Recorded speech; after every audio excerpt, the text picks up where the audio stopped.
Mobile tipper জন্য কে কি dialogue শুনেন ফ্যামিলি থেকে? মোবাইলের ভিতরে ঢুকে যা, ভাত না খাইয়া মোবাইল খা।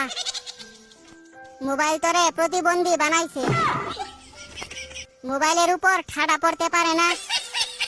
মরার পরেও মোবাইল দিয়া দিমু, চোখ লাগিয়ে দিয়ে টিপতেই আছে। পানি দিয়ে মোবাইল গিলে খা। নেশাখুরের মতো হইছে মোবাইল টিপতে টিপতে। হাত ব্যথা হইলে পা দিয়ে টিপ, মোবাইলে তোরে শেষ করছে।